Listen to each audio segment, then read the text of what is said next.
Help me reach 1,000 subscribes. Support the video with a like and leave your thoughts in the comments. I read every comment. Thanks. I never imagined that a single weekend could change everything. My name is Ethan, 38, and I thought my marriage with Sophie, 36, had the kind of stability most people dream about. We weren't loud, we weren't extravagant, but we had routines, inside jokes, and a quiet rhythm that made life feel safe. Or at least I thought it did. It all started with a wedding invitation. Sophie had been invited to her cousin's wedding in London. At first, I didn't think much of it. I knew she wanted a girls' weekend. Her friends, laughter, wine, and music. She asked if I was okay with her going. I smiled and said yes, trusting that our bond was solid enough to handle a few days apart. I had no reason to suspect that this weekend would become a turning point.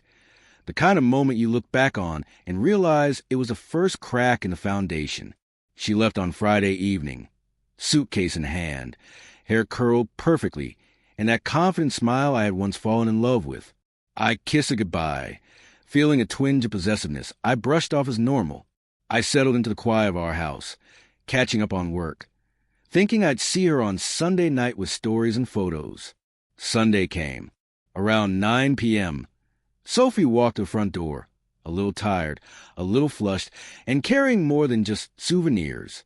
I noticed it immediately, the subtle shift in her demeanor. She was quieter, almost evasive, avoiding my gaze. She set down her bag, muttered a casual hello, and went straight to the bedroom. I followed, trying to catch her eye, to bridge the invisible distance. "Hey, Sophie, how's it?" I asked gently, leaning against the doorframe. She shrugged, a faint smile that didn't reach her eyes. "It was fine. Busy. Fun, I guess." "Just fine." I tried to joke, but the edge in her tone stopped me. She didn't answer, only unpacked slowly. Then I noticed it. Her phone was buzzing constantly, a stream of notifications lighting up the screen. I didn't want to pry, but the way she held it close, like she didn't want me to see, sent an unexpected pang through my chest. Over dinner, which she barely touched, I tried again. "Sophie, are you okay? You seem different." Her eyes met mine briefly, and there it was, the flicker of something I couldn't quite name. It wasn't anger, and it wasn't exhaustion. It was avoidance. And beneath it, a thrill, a secret she wasn't ready to share. "Ethan, I just want some space tonight," she said finally, her voice soft but firm. I nodded, swallowing the unease knotting in my stomach. I went to the living room, pouring a drink, trying to calm the rising tension. But my mind wouldn't stop racing. What had changed in 3 days? A wedding shouldn't do this. Not as someone you build a life with. And yet, I couldn't shake the feeling that something had shifted irreversibly. Later that night, I caught her on the balcony, staring at the city lights, her phone pressed to her ear. A laugh, low flirtatious, slipped past her lips. My stomach dropped. I wanted to storm out, confront her, demand answers. But I didn't. I watched, quiet, letting the scene unfold. Part of me knew I already had my answer.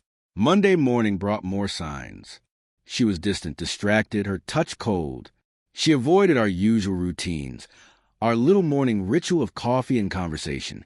I tried to engage, to reconnect, but she brushed me off politely, mechanically, almost as if she were practicing indifference. By Tuesday, the truth became undeniable. Sophie was different, not just tired or distracted. She was elsewhere, emotionally gone. And with each passing hour, the realization hit harder. The woman I had shared years of my life would have returned from a weekend change, carrying something she couldn't or wouldn't share with me. It wasn't dramatic. There was no shouting, no fights. It was subtle, insidious. The smiles that once lit up our home were gone. The quiet jokes we shared over breakfast fell hollow. And that laughter I had once loved, the one that had drawn me to her, was now reserved for someone or something else. That night, I sat alone in the living room, the weight of clarity pressing down. I remembered all the compromises I had made, the patience I had offered, the love I had given without condition. And for the first time, I realized it wasn't enough. Not because I had failed, but because she had chosen something else, something I wasn't part of, I knew what I had to do. Filing for divorce wasn't just an action. It was a declaration, a final acknowledgement of the life we once shared and the life I needed to reclaim for myself. I wasn't angry. I wasn't vengeful. I was simply awake, aware, and unwilling to invest in a marriage where my presence was invisible. And so, in the quiet of that night, I began the steps that would end our marriage, not with rage, but with deliberate, solemn clarity. The woman I had loved had returned with more than memories, and I was left to decide whether to cling to what was gone or step into the truth that freedom, though painful, was now my only path.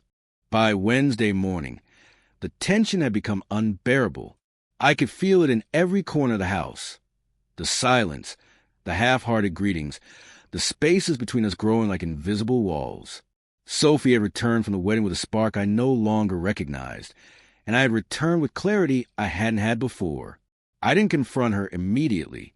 I waited, observing, collecting every subtle sign, every half-truth, every slip that confirmed my growing suspicion. She wasn't just emotionally distant. She had chosen someone else. I tried to convince myself that maybe I was imagining it, that perhaps the wedding just reignited some old excitement that would fade. But deep down, I knew the truth. That evening, after dinner, I finally sat her down. There was no dramatic build-up, no shouting, just a calm, deliberate voice I had cultivated over years of patience and reason.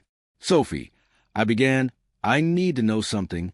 Did something happen at the wedding with someone else?" Her face froze. I saw the flash of panic, the quick intake of breath that betrayed her composed exterior. She opened her mouth, closed it, tried to force a casual laugh. "What do you mean?" I didn't raise my voice. I didn't press. I just looked at her, waiting. The silence stretched, thick and suffocating.